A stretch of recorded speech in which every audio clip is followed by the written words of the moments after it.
G'day, this is Chris Savage from RL Ministries in Australia, welcoming you to this session of the Faith Foundations. I pray that it would be of benefit to you and help you in your Christian growth.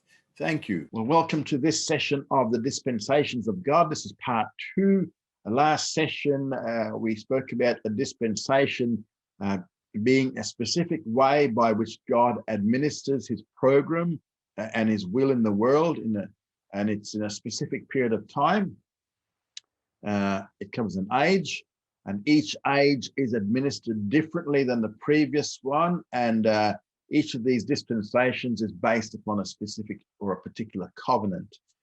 Each one has one or more names, and it shows the basic rule of life. Each has a chief person to which special revelation has been given to him, and each of them provides a responsibility to man. New revelation requires some sort of a human response. We see that there is a specific test involved in each of these dispensations. We see that a specific failure follows the test, and then with the failure comes a judgment, which then brings the dispensation to an end. So each dispensation has something that characterizes divine grace. So every dispensation has divine grace in there. The first one we looked at last session was the dispensation of innocence or freedom, and we find this in Genesis, and that was with the special person was Adam. It's called freedom because they were freedom from sin. They had no sin. They were innocent of any sin. They had one test, which was don't eat from a specific tree, the tree of knowledge of good and evil. Failed the test. The judgment was the expulsion from the garden, cursing the earth. Sin entered the world. But the grace of God was seen in that God promised a redeemer. And then the second dispensation we saw was the dispensation of conscience or self-determination. Again, that's found in Genesis. And again, the man was Adam.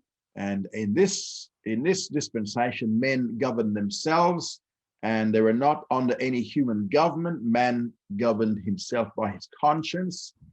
And the test was obedience to the dictates of conscience and the knowledge of good and evil. So his conscience would tell him what was good, what was evil. Man's response to failure, when they failed in this dispensation, well, they were to offer up a proper and acceptable blood sacrifice. And we see this first up with Cain and Abel. Cain failed to bring a proper blood sacrifice, and that led to violence, and that led to the killing of his brother Abel. And in that dispensation, we had open violence, we had corruption, widespread evil. And then the judgment on that generation, on that dispensation, was the flood, the worldwide flood. And then we came to the third dispensation, which was the dispensation of civil government. And this we find in Genesis 8:15 to 11:32. The man in the special man in this one was Noah. And here now we had the concept of human government. Man was to rule properly, and man was to spread out.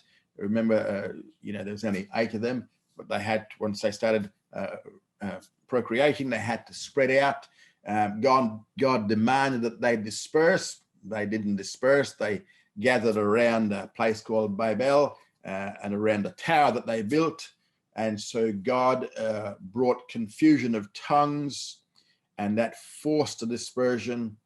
And so that was the judgment, the confusion of tongues, and then the forced dispersion. And with the measure of grace that we see God displaying there was that there's a remnant preserved. We had the seed line of Noah and Shem, and that seed line follows down to Abraham. Now, tonight we're looking at, the fourth dispensation, which is the dispensation of promise or patriarchal rule. And again, we find this in Genesis chapter 12, verse 1 to Exodus 18, verse 27. Now we have the names here, 2 names, the dispensation of promise or the dispensation of patriarchal rule. The first name emphasizes the revelatory aspects in that God was revealing himself by making a specific series of a lot of promises that he made. So the dispensation of promise is a name derived from 4 passages in the scripture, and it's in the New Testament. And we find these in Romans chapter 4, verses 1 to 25, and Galatians chapter 3, verse 15 to 19, Hebrews chapter 6, 13 to 15, and Hebrews 11, verse 9. Now, in all of these 4 passages, the key thing to notice in them is the emphasis on the concept of promise in relationship to Abraham. Abraham's a patriarch. Now, the second name, which we see emphasizes the way it's governed, the way the dispensation is governed. And in this dispensation, God was applying his governance and his will in this dispensation by means of his patriarchs. And that's Abraham, Isaac, Jacob, Joseph, and then others. So that's patriarchal rule through the patriarchs. And this is the only seed line that we look at from now on: Abraham, Isaac, Jacob, and Joseph. The chief person in this dispensation was Abraham. Now, Abraham stands as the head of this new age, and new divine revelation is now given to him, which then becomes the basis of a new dispensation. And what was his responsibility? Well, the responsibility in this particular dispensation was based upon the Abrahamic Covenant. And the responsibility was to believe the promises of God. So even though the promises may not have been realized, because remember, some are long-term promises, yet the people were still to believe the promises of God. Abraham, of course, he carried out this responsibility, for we're told in Genesis 15:6, where it says that, and he believed in Jehovah, and Jehovah reckoned it to him for righteousness. So Abraham's belief in God and belief in what God said, the result of that was Abraham was now reckoned to be righteous because he placed faith in Jehovah God. Now, the Abrahamic Covenant, we see quite a lot of provisions in that. We know, for instance, that from Abraham, there was going to be a great nation, and that nation was Israel. Also, Abraham was promised the land of Canaan, and Abraham was to be greatly blessed. And these are primarily in Genesis chapter 12 and chapter 15, chapter 13. So Abraham was also going to be greatly blessed. We see that in chapter 12, verse 2 of Genesis, chapter 15, verse 6, and chapter 22, 15 to 17. Abraham's name would be great. And also we found that Abraham was going to be a blessing to others. And again, this is in Genesis chapter 12. And we also see, and this is very critical for us here today, it says that those who bless Abraham will be blessed. That's in Genesis 12, verse 3, and those who curse Abraham will be cursed. And we also found in this dispensation and in this Abrahamic covenant, in Abraham, all the nations will be blessed. Again, Genesis 12, we find that, and Genesis 22, verse 18. Abraham is also going to receive a son through Sarah, his wife, and that we see in Genesis 15, 1 to 4, and Genesis 17, 16 to 21. And we also have the Egyptian bondage, which we see in Genesis 15, 13 to 14. Other nations will come from Abraham, which have a look around today, and we see those nations. His name was going to be changed from Abram to Abraham. Sarai's name was changed to Sarah. And then we see that the token of this covenant, the Abrahamic covenant, was circumcision. Circumcision was not the token of the Mosaic Covenant, it was a token of the Abrahamic covenant. And we see that in Genesis chapter 17, verse 9 to 14. What was his test? What was man's specific test in this fourth dispensation. It was to stay in the land where God had brought them. It was to remain in the land. Now, did they pass the test? No, they didn't. The failure in this dispensation is seen in the tendency to leave the land. For example, Abraham left the land in Genesis 12 and he gets himself into a lot of trouble. Isaac was contemplating leaving the land in Genesis 26, but God actually warned him against doing so. And later on, Jacob also left the land and got his descendants into a lot of trouble in Egypt. The brothers of Joseph sold him to someone that would make him a slave, not in the land, but in Egypt instead. So the failure in this dispensation was seen on the part of the Israelites because of their consistent tendency to leave the land. God said, stay in the land, and they didn't trust him to provide, so they left the land. Man's judgment, ultimately the judgment for this dispensation of the patriarchal rule was the Egyptian bondage, and that lasted for 400 years.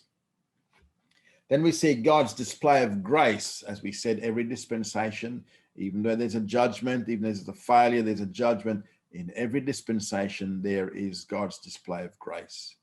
And this one, the God's display of grace in this dispensation of promise or patriarchal rule, is seen in the preservation of Israel. Israel was preserved whether they were in the land or outside the land. And God continued to preserve the seed of the woman, and now also to be the seed of Abraham, Isaac, and Jacob. So that's God's display of grace, is the preservation of the nation of Israel. Then we come to the dispensation of the law, and we see this in Exodus chapter 19, verse 1 to Acts chapter 1, verse 26. The name we see here, it's a pretty lengthy name. It's the dispensation of the law, and it gets this name from the fact that God's economy was now being dispensed through the law of Moses. And we know that the law of Moses contained 613 specific commandments. It wasn't just 10, it was 613. And this dispensations, it covers a period of time from the giving of the law in Exodus 19:1 right down through to Acts chapter 1, verse 26. So this dispensation of the law covered the entire span of time from Exodus 19:1 throughout the rest of the Old Testament, in the intertestamental period, and right through the gospel history until Acts chapter 1, verse 26. And that's when the dispensation finally changed. Now, who was the chief person in this? Well, it's a Mosaic law, so the chief person was Moses, because it was Moses to whom God gave a lot of revelation on which this dispensation was based. What's man's responsibility? Well, in this dispensation, man was responsible to the Mosaic Covenant. The Mosaic Covenant, and this contained the Mosaic laws.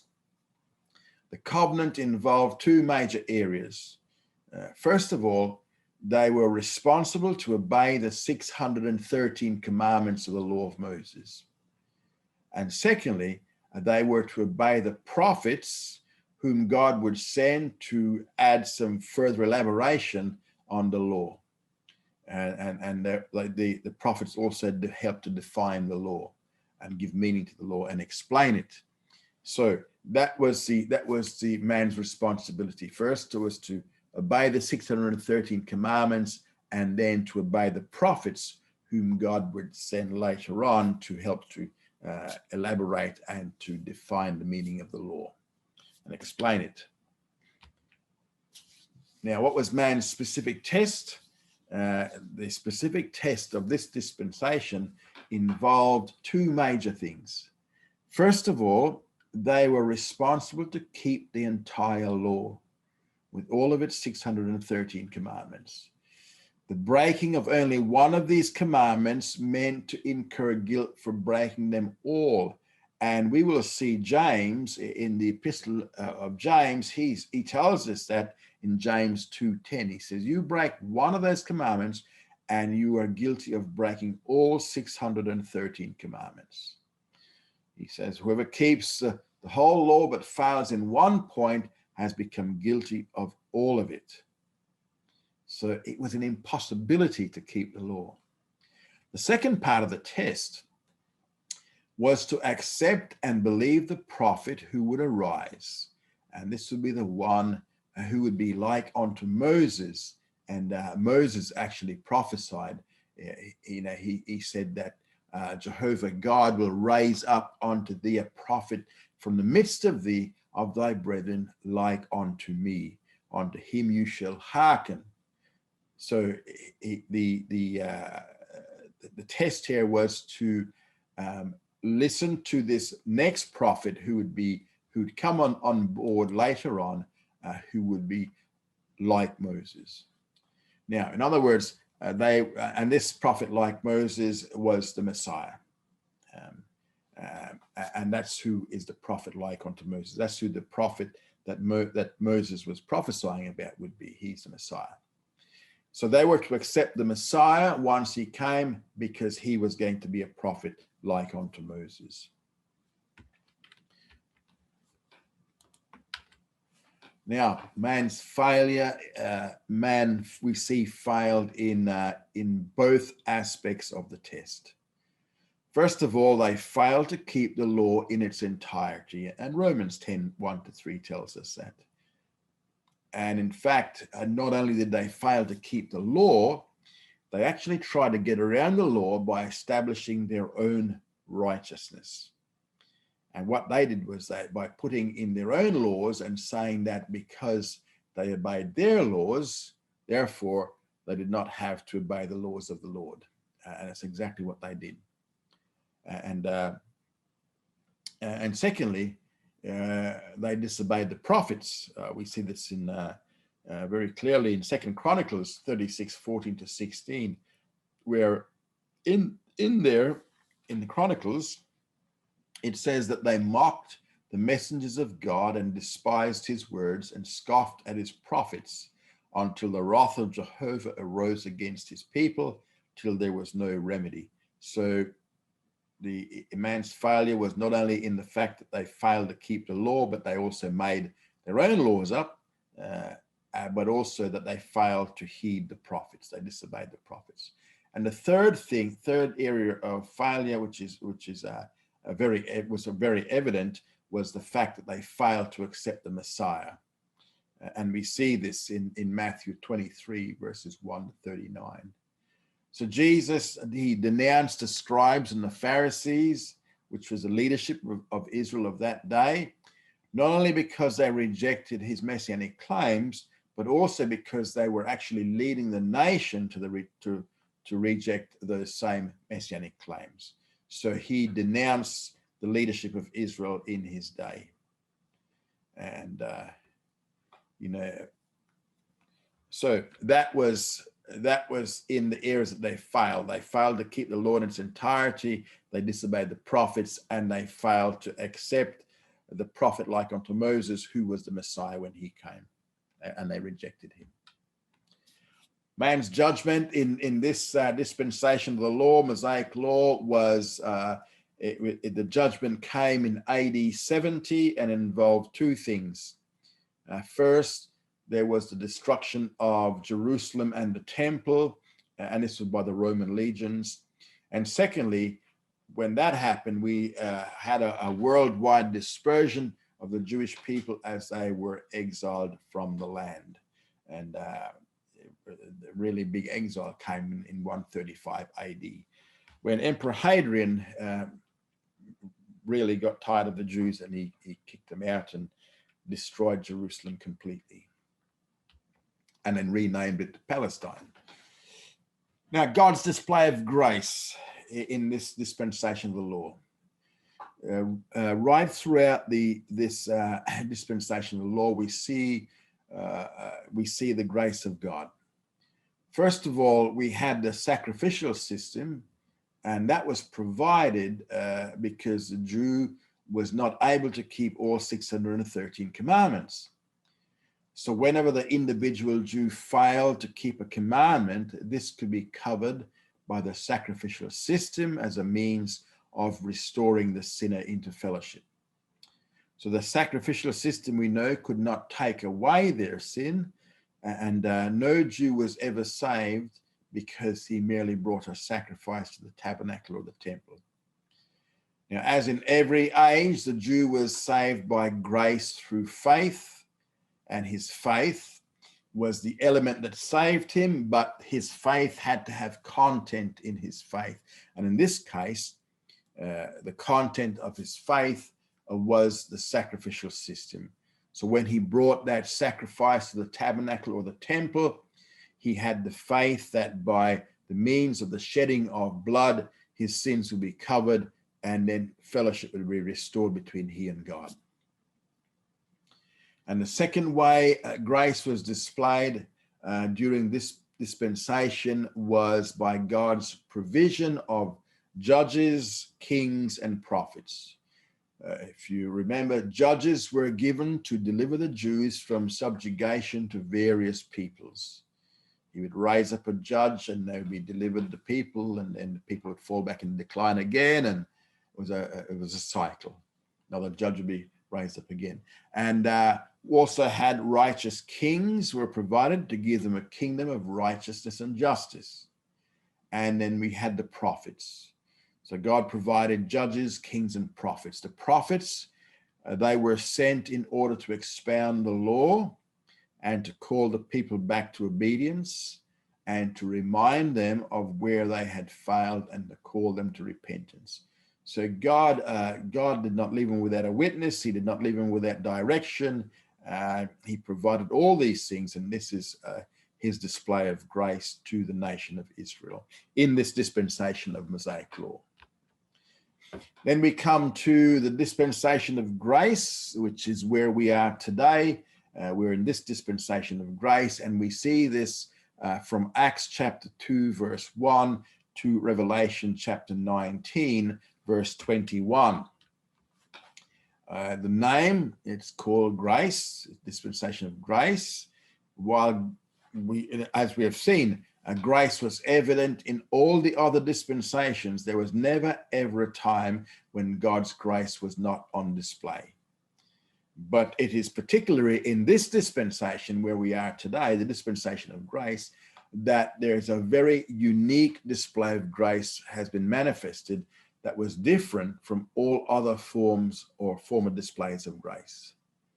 And in this dispensation, John the apostle in John chapter 1 verse 17 states, "For the law was given through Moses, grace and truth came through Jesus Christ." So God was gracious before the coming of Jesus. We've seen that, for there are many evidences of God's grace throughout the pages of the Old Testament. However, with the coming of Jesus Christ, there was a totally unique display of grace. And that's why it's called the dispensation of grace. And this is a dispensation which is in effect at this present time. This is where we are today. And this dispensation goes from Acts chapter 2, verse 1, and that began with the indwelling ministry of the Holy Spirit at Pentecost. And then it goes through Revelation 19, verse 21.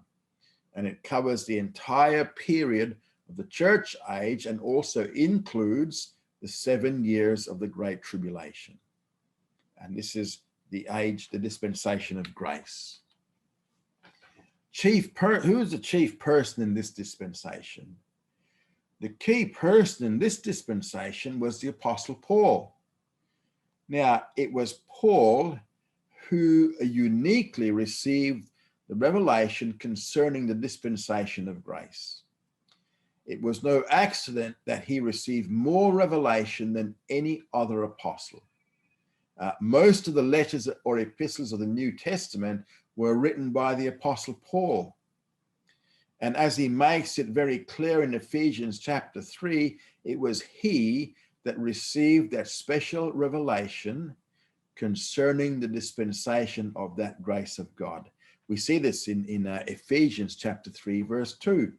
So Paul, the apostle, more than any of the other apostles, is the key person for this dispensation.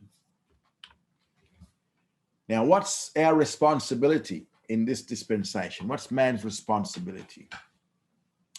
Man's responsibility is to be obedient to the new covenant. Obedience to the new covenant means to accept the gifts of righteousness which God offers to all men through Jesus the Messiah. So the point of Romans chapter 5, 15 to 18 is that man is responsible to accept the free gift of righteousness that God offers to all men through the Messiah of Israel, Jesus Christ. The new covenant, we see the provisions. We know that the new covenant is an unconditional covenant with both houses of Israel. We see the new covenant is found in Jeremiah 31 to 34. It's an unconditional covenant made with both houses of Israel, house of Judah, house of Israel. It is distinct from the Mosaic Covenant. We see that in Jeremiah 31, 32. It promises the regeneration of Israel. We see in Jeremiah 31, 33. It promises regeneration, which is universal among all Jews. We see that in 31, 34. It promises, the provision is the forgiveness of sins, 31, 34 in Jeremiah. The indwelling of the Holy Spirit, 31, 33, Jeremiah. Well, they're all in Jeremiah, except that we find a few others here. It promises material blessings, which we see in Isaiah 6, verse 18, and Jeremiah 32, verse 41, and another prophet, another major prophet, Ezekiel 34, 25 to 27. It also, the provision also is that the sanctuary will be rebuilt, and we see this in Ezekiel 37, 26 to 28. And we have the law of Messiah, which we see in Romans 8, verse 2, and Galatians 6, verse 2. The law of Messiah is the law system which we live under in this dispensation of grace. We do not live under the Mosaic law. We live under the law of Messiah, which you can find in Romans 8, verse 2, and Galatians 6, verse 2. Man-specific test, it's a very simple test. Will man accept the gift? Will humanity as a whole accept God's offer of the free gift of salvation by the simple act of faith in the person of Jesus the Messiah? On the basis of faith, this free gift is given. That's the test.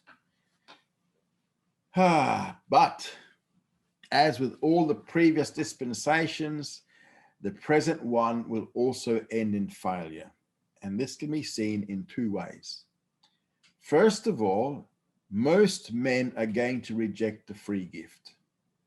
The majority of humanity will not come to a saving knowledge of Jesus the Messiah in our own day, any more than it was true before our time, and it certainly will not be true even in the future. The majority of humanity will not come to faith in Jesus the Messiah. The second way failure is going to be seen is that the very organism that has a knowledge of the truth, which is a church, which is, our part of the church, will actually become apostate. And it's going to even turn away from the truth. It is already a shame that men in general reject the truth, but when the church itself starts to reject the truth by which it was called, that's an even sadder case. What's man's judgment? In this age, the age of grace, will also end with a facet of judgment, and this judgment is going to be the Great Tribulation. The Great Tribulation will fall upon the whole world in general, because humanity in general has failed to accept the free gift of salvation offered through Jesus the Messiah. Also, the unbelieving the unbelieving visible church will also go into the tribulation and suffer the wrath of God. But the believing invisible church, of which you and I are part of, the true believers in the church, will be taken out of this earth before the tribulation ever starts. Concerning the question as to whether the church will go through the tribulation, well, the answer is yes or no. The invisible church, remember, the invisible church is only the church made up of true believers.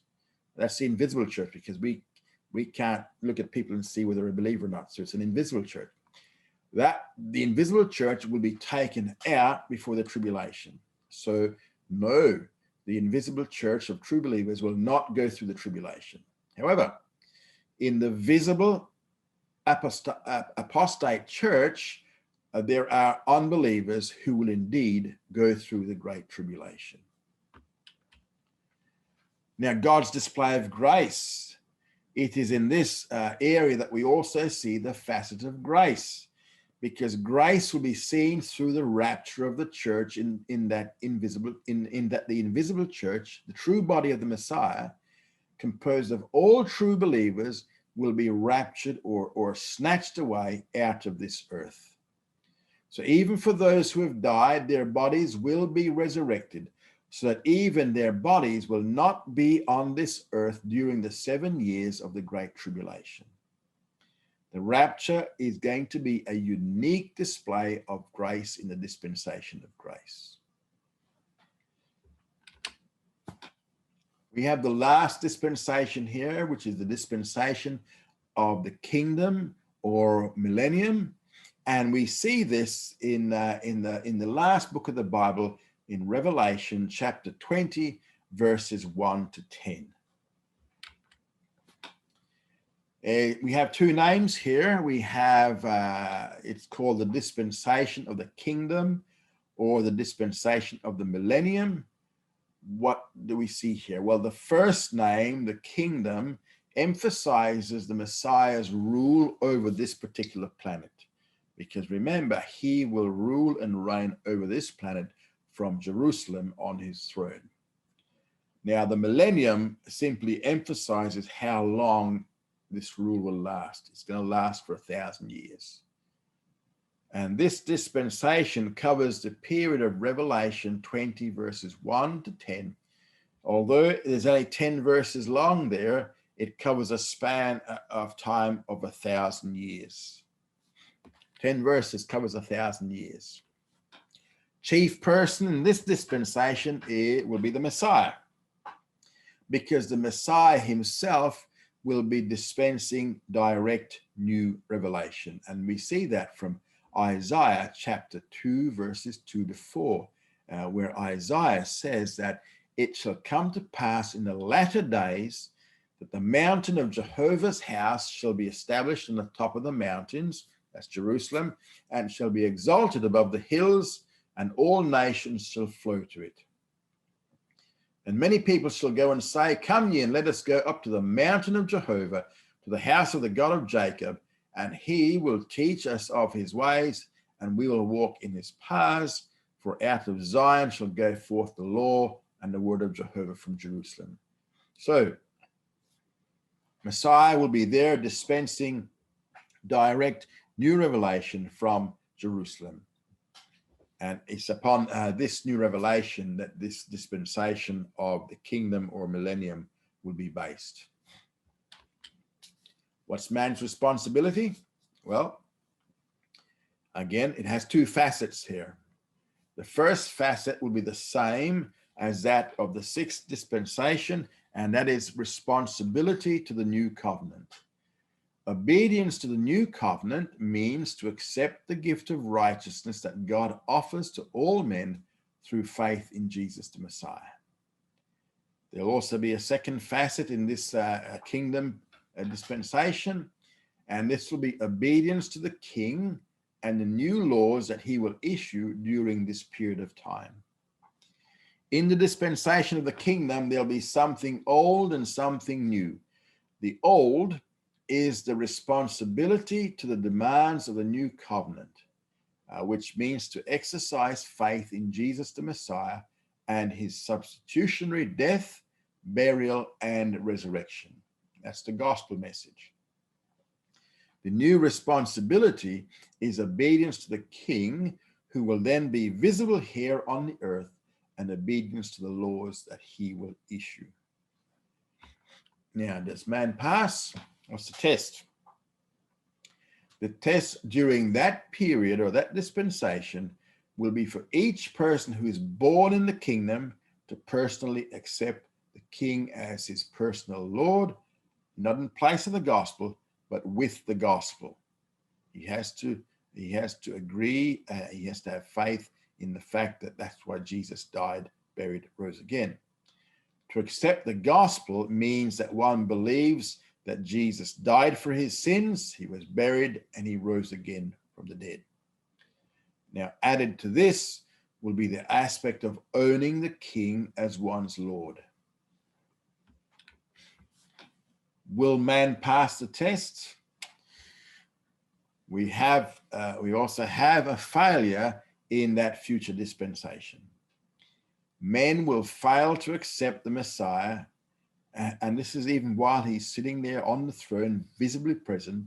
They will fail to accept the Messiah, and at the end of the millennium, at the end of the 1,000 years, Satan will be able to deceive humanity once again, and mankind will come together for one last revolt against God's authority by attempting to invade Israel and invade the holy city itself.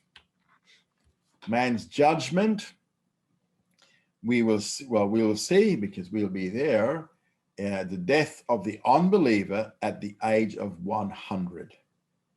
We find this in Isaiah 65, verse 20, where Isaiah prophesies that in the kingdom there shall be no more thence an infant of days, nor an old man that hath not filled his days. For the child shall die 100 years old, and the sinner being 100 years old shall be accursed. So what that means is that all those born in the kingdom will have up until the age of 100 to decide whether they're going to believe in Jesus as their Messiah and accept his rule. Now, the judgment of this dispensation will be the destruction of all these invading armies by fire out of heaven. And then we see God's display of grace. Grace will also be displayed during this particular dispensation in three major ways. First, we see the fulfillment of all covenantal promises, all the promises made in the covenants. During the kingdom, there will be the fulfillment of all Old Testament prophecies. Every prophecy that has remained unfulfilled until this time will find its fulfillment in or during the Messianic kingdom. The second way grace will be displayed is that it will be a period of prosperity for all mankind. So every man will be able to sit under his own vine, under his own fig tree. So prosperity for all. And a third way grace will be displayed is that there will be immortality for the saved. Believers in the kingdom will not die. Only unbelievers in the kingdom will die, and they will die at age 100, which we just saw from Isaiah 65, verse 20. So this is the seventh dispensation, and when this dispensation ends, history will move from the aspect of time to the aspect of eternity as it enters into what we call the eternal state. And you can find that in Revelation 21, verse 1 to Revelation 22, verse 5. So that covers the seven dispensations, the seven ways in which God rules in each age throughout history. And currently we are in the dispensation of grace, and we will remain so until the end of the tribulation. That is the end of the dispensation. So there are contact details there if you need to contact us, and Pray, God, that this will have been of benefit to you and help you.